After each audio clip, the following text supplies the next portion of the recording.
విజయవాడ పైకాపురం సుందరయ్య నగర్లో 70 సంవత్సరాల వృద్ధురాల మీద దాడి చేయటం, వాడిని గాయపరచడం, లైంగిక దాడికి ప్రయత్నించడం అనేది చాలా ఘోరం.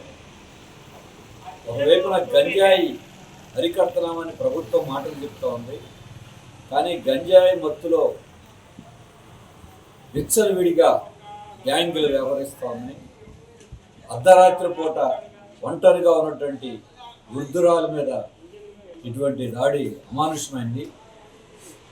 గంజాయిని అరికట్టేశాం, దండయాత్రలు చేసేసామని ప్రభుత్వము, అధికార యంత్రాంగం ప్రకటనలు చేస్తున్నారు, ర్యాలీలు చేస్తున్నారు, మంచిదే. కానీ గంజాయి మాత్రం ఇక 0% అయిపోయింది, ఎక్కడా గంజాయి లేదన్నారు. కానీ గంజాయి మత్తులో ఉన్నటువంటి ఈ గ్యాంగులు మాత్రం చెలరైపోతూ ఉన్నాయి. మరి వృద్ధులకే రక్షణ లేకపోతే ఇక సాధారణ మహిళలకు కానీ సామాన్య పౌరులకు కానీ ఎక్కడ రక్షణ ఉంటుంది? దీని మీద ప్రభుత్వం స్పందించాలి.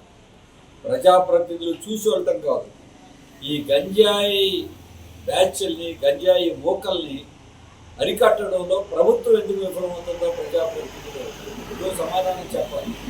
సమాధానమే కాదు, దానికి కావాల్సిన చర్యలు తీసుకోవాలి.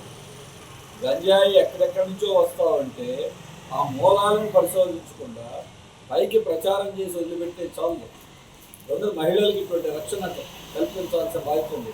ఒక్కడికి కాదు, ఆ సుందరయ్య నగర్లోనే ఎంతోమంది మీద ఈ రకమైనటువంటి దాడులు జరుగుతున్నాయి. కొన్ని విషయాలు బయటికి రావట్లేదు, చెప్పాలంటే కూడా భయపడేటువంటి పరిస్థితి. అందుకనే పోలీసు యంత్రాంగం స్పందించాలి. అలాగే ప్రభుత్వం కూడా ప్రచారానికి, మాటలకే పరిమితం కాకుండా గంజాయి బారి నుండి ప్రజలని, మహిళల్ని రక్షణ కల్పించాల్సిన బాధ్యత ఉంది. ప్రజాప్రతినిధులు అటువంటి ఒక చర్యలు తీసుకోవడం విషయంలో ప్రభుత్వం వైపు నుండి వారు బాధ్యత వహించాల్సిన అవసరం ఉంది. సిపిఎం తరఫున బాధితురాలను పరామర్శించాం, వారికి అండగా నిలబడతామని చెప్పాం. స్థానిక మహిళలకు కూడా రక్షణ కల్పించాల్సిన అవసరం ఉంది. ఈ గంజాయి మోకల్ని అరికట్టే విషయంలో ప్రభుత్వం మేనమేషాలు లెక్క పెట్టకుండా, ప్రచారంతో సరిపెట్టకుండా తీవ్రమైన చర్యలు తీసుకోవాల్సిన అవసరం ఉంది. ప్రజలు చైతన్యంగా ఉండి వీటిని తిప్పుపట్టడానికి ముందు సిపిఎం వారికి అండగా నిలబడతామని తెలియజేస్తారు.